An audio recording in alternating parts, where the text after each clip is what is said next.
I'm sure you'll agree with this, that playing songs is one of the most enjoyable parts of being a drummer. Watching the way Dave Grohl smashes his kit and trying to mimic his style makes me feel like a complete legend for about 3.5 minutes. You know that feeling I'm talking about. But as a beginner drummer, it's not always easy to learn songs, especially when they're fast or they've got about 20 vocal tracks on top of the mix. In this video, I want to show you the method that I use to learn songs without notation, just by listening and watching. So if you're looking for a solid method to learn songs, this video might be what you're looking for. I put together this 5-step method for learning songs. Listening to get a feel and understanding of the track, watching to get visuals on what's being played, slowing it down and moving on to the kit, then getting up to speed, and finally improving. Just remember though that this is my preferred method and there's definitely no right or wrong way to learn songs. Earlier on this month I learnt the track That's What You Get by Paramore.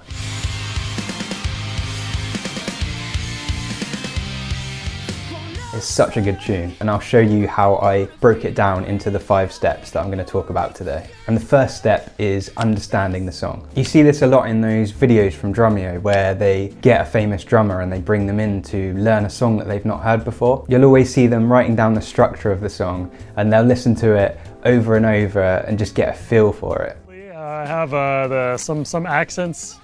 I'm not sure of all of them. I might have missed one or two. So they'll be looking at structure, feel, genre, dynamics, tempo, and technique. You might want to write down the structure in a super simple way, but the plan is to listen here without playing, just so we can get an understanding and a feel for the track. In some of the graded drums exams, they call this the ear training, where you're listening out to hear the dynamics and hear what the drummer's playing, and then you can imitate it back to the examiner. It might be that you know the song like the back of your hands and you don't need to do this step. So let's move on to step number 2. And step number 2 is watching to see what the drummer's doing. Now that we've got every drummer in the world doing drum covers on YouTube, it's the perfect time to look through these covers and learn exactly what they're playing just by watching and listening. And the best thing about this as well is that we can slow down the videos. If they're playing intricate or complex fills, we can slow down the video and literally see what they're playing visually, which is amazing. There might be a lot of drummers sort of overplaying or playing in their own style, which is great, but it really depends how you want to learn the song, if you want to learn it like for like, or if you want to put your own style to it. Usually if you look for one that's got notation at the bottom,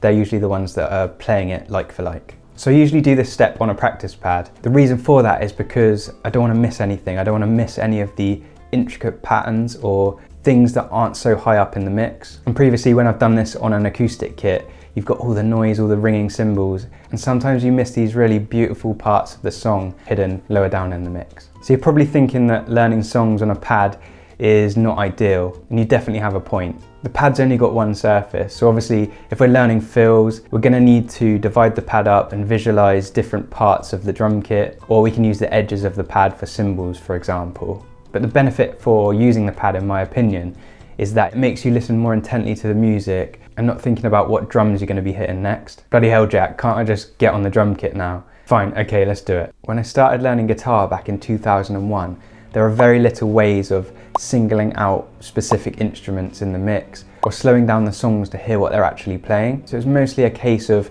downloading the notation or the tab or listening really closely to the song. And now as a drummer, I'm super grateful for these apps, software, techniques that help us to make learning by ear much easier. And one of the best that I found is an app called Moises. This isn't sponsored or anything, but I love this app and I just want to show you how it works. So within the Moises app, you'll be able to break the song down into its specific instruments. We've got vocals, drums, bass, and then guitar here. We can turn the vocals off, we can just have the drums. I'll give you an example. So let's pull some guitar.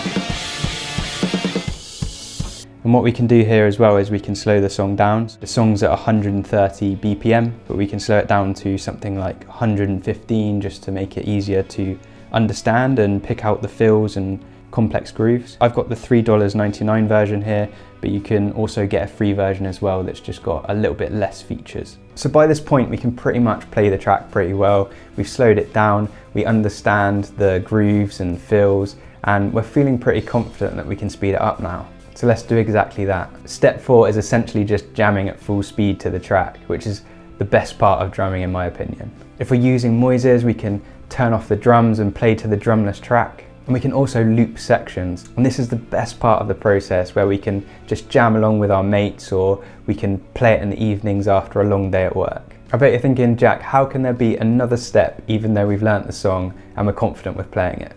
Well, step 5 is to improve.